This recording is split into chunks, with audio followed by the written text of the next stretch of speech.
How are you all? Good morning, my dear students. So, in the last previous class, we have learned about the meaning of maps and types of maps. So, today in this class, we will going to discuss about the title. What is the meaning of title? Are you know? So, all of you open your textbook, page number 3. Maps speak to us. We understand and interpret maps through certain elements present on them. Some of these are explained on the next page. Title. A map usually has a title to state what is being shown on the map. For example, India political would be written as the title on a political map of India. Directions. We can find directions on a map. Directions help us to locate place. They can be cardinal or intermediate. North to south, east and west are cardinal directions. The directions that are between two cardinal directions are called intermediate directions. North to east, north to west, south to east and south to west. Map often have a north line which is on arrow marked north pointing towards north. The direction north has been helpful for sailors, navigators and explorers. This is because if the north direction is known, the other directions can be understood easily. The pole star located above the north pole and the compass, which always points to the north, help to find directions and locate places. Next, scale. The earth's surface is huge, but it is represented accurately on map. Do you know how this is? Because maps are always drawn to scale. Scale is the ratio of a distance between two places on the map to the actual distance between the same two places on the ground. Let us understand this with the help of an example. The distance between Mumbai and Goa is approximately 600 km, but it would be difficult to show 600 km on the map. Therefore, the distance is represented as 6 cm on the map. The scale of the map then would be 6 cm ratio 600 km or 1 cm ratio 100 km. It can also be represented as below. Listen here, first one the title. A map usually has a title to state what is being shown on the map. For example, India political would be written as the title on a map of India. For example, ನಾವು title ಅಂತ ಯಾವುದಕ್ಕೆ ಕರೀತೀವಿ ಅಂತ ಹೇಳಿದ್ರೆ, for example ಇದು ಯಾವ map ಇದೆ ಅಂತ ಹೇಳಿದ್ರೆ ಇದು ಇಂಡಿಯನ್ ಮ್ಯಾಪ್ ಇದೆ. ಇದು ನಾವು ಏನಾಗಿರುತ್ತೆ ಅಂದರೆ ಟೈಟಲ್ ಇಂಡಿಯಾ ಮ್ಯಾಪ್ ಅಂತ ಇದೆ. ಅದು ನಮಗೆ ಟೈಟಲ್ ಇಂದ ಗೊತ್ತಾಗ್ಬಿಡುತ್ತೆ. ಆ ಟೈಟಲ್ ಇಂದ ನಮ್ಗೆ ಏನು ಗೊತ್ತಾಗುತ್ತೆ ಅಂತ ಹೇಳಿದ್ರೆ ಅದರಲ್ಲಿ ಎಕ್ಸ್ಪ್ಲನೇಷನ್ ಏನಿದೆ ಅಂತ ನಾವು ಟೈಟಲ್ ಇಂದ ಏನು ಮಾಡಬಹುದು ಅಂತ ಹೇಳಿದ್ರೆ we can easily to find out with the help of title. So next, directions. We can find directions on a map. Directions help us to locate places. They can be cardinal or intermediate. North, south, west and east are cardinal directions. Now in the directions there are 4 directions: north, south, west, east. There are 4 directions: north, south, east, west, 4 directions. ಅದರಿಂದ ನಾವು ಏನು ಮಾಡ್ತೀವಿ ಅಂತ ಹೇಳಿದ್ರೆ directions ಇಂದ ನಾವು in the directions we can easily to find out the locate places. For example, ಇಲ್ಲಿ ನೋಡ್ರಿ ನಾವು directions ಇಂದ ಏನು ಮಾಡ್ತೀವಿ ಅಂದ್ರೆ north, south, west, east ಇಲ್ಲಿ 4 directions ಇದೆ. ಅದರಲ್ಲಿ ಗುಜರಾತ್ ಬೇಕಂದ್ರೆ ನಾವು ಈ ಗುಜರಾತ್ ಯಾವ ಸೈಡ್ ಅಲ್ಲಿ ಬರುತ್ತೆ ಅಂತ ಹೇಳಿದ್ರೆ ವೆಸ್ಟ್ ಸೈಡ್ ಅಲ್ಲಿ ಬರುತ್ತೆ. ಅದನ್ನ ನಾವು ಏನು ಮಾಡ್ತೀವಿ ಅಂತ ಹೇಳಿದ್ರೆ in the directions we can easily to find out the places.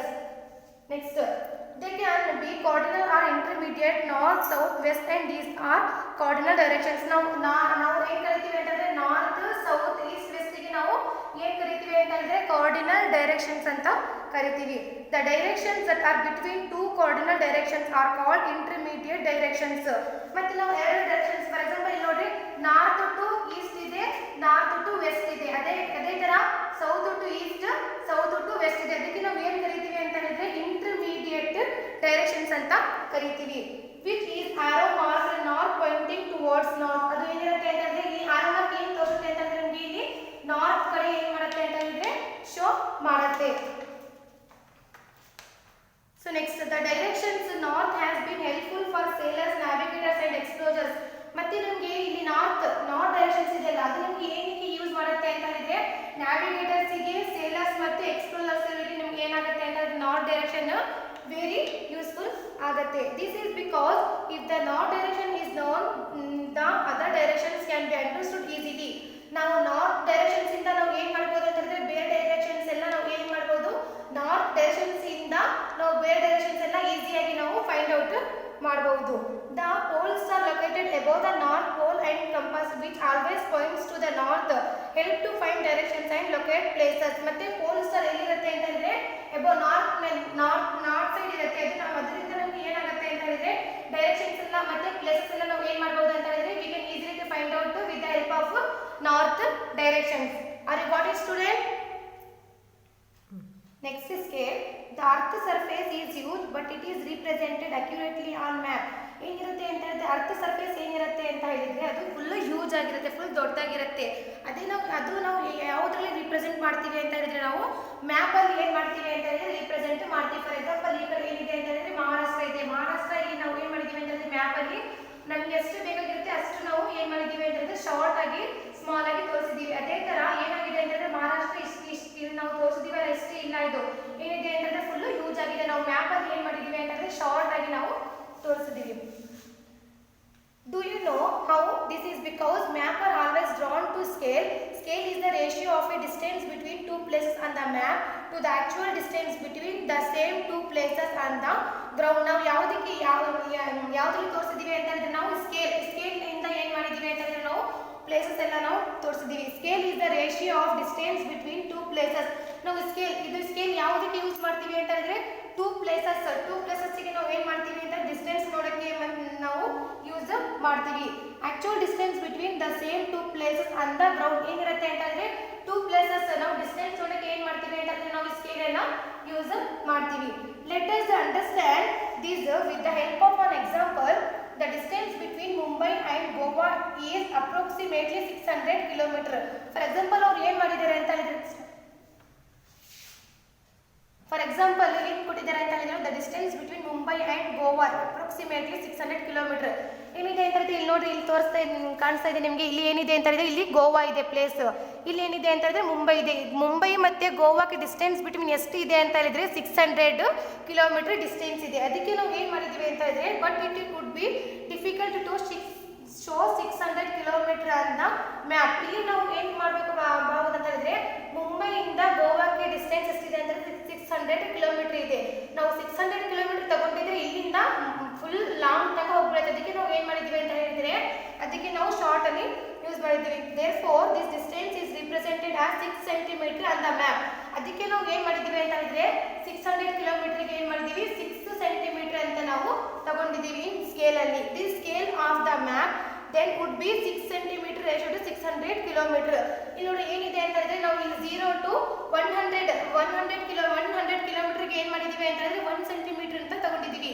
ಯಾಕಂದ್ರೆ ನಾವು ಮ್ಯಾಪ್ ಎಷ್ಟಿರುತ್ತೆ ಅಂತ ಹೇಳಿದ್ರೆ ಮ್ಯಾಪ್ ಸ್ಮಾಲ್ ಆಗಿರುತ್ತೆ, ಅದು ಕಂಟ್ರಿ ಏನಿರುತ್ತೆ ಅಂತ ಹೇಳಿದ್ರೆ ಫುಲ್ ದೊಡ್ಡದಾಗಿರುತ್ತೆ. ಅದಕ್ಕೆ ನಾವು ಏನು ಮಾಡಿದ್ದೀವಿ ಅಂತ ಹೇಳಿದ್ರೆ 0 to 100 ಕಿಲೋಮೀಟರ್ಗೆ 1 cm ಅಂತ ತಗೊಂಡಿದ್ದೀವಿ. ಅದೇ ತರ ಮುಂಬೈಯಿಂದ ಗೋವಾಕ್ಕೆ ಎಷ್ಟಿದೆ ಅಂತ ಹೇಳಿದ್ರೆ 600 ಕಿಲೋಮೀಟರ್ ಇದೆ. ಅದಕ್ಕೆ ನಾವು ಏನು ತಗೊಂಡಿದ್ದೀವಿ ಅಂತ ಹೇಳಿದ್ರೆ 6 cm ಅಂತ ತಗೊಂಡಿದ್ದೀವಿ ಮುಂಬೈ ಟು ಗೋವಾಕ್ಕೆ. It can also be represented as below. ಅದೇ ನಮ್ಗೆ ಏನು ಮಾಡ್ತಾ ಇದೆ ಅಂತ ಹೇಳಿದ್ರೆ ಗೋವಾಯಿಂದ ಮುಂಬೈಗೆ ಎಷ್ಟಿದೆ ಅಂತ ಹೇಳಿದ್ರೆ 600 ಕಿಲೋಮೀಟರ್ ಇದೆ. ಅದೇ ನಾವು ಏನು ಮಾಡಿದ್ದೀವಿ ಅಂತ ಹೇಳಿದ್ರೆ ಫುಲ್ ಅದು ಶಾರ್ಟ್ ಆಗಿ ಸ್ಕೇಲ್ ಯೂಸ್ ಮಾಡಿ ನಾವು 6 cm ಅಂತ ಮಾಡಿದ್ದೀವಿ. Are you got it student? So dear student, today's homework, tomorrow all of you do time, write and come. So today in this class we have learned about the title, directions and the meaning of scale. So in the next class we will move on to the another topic.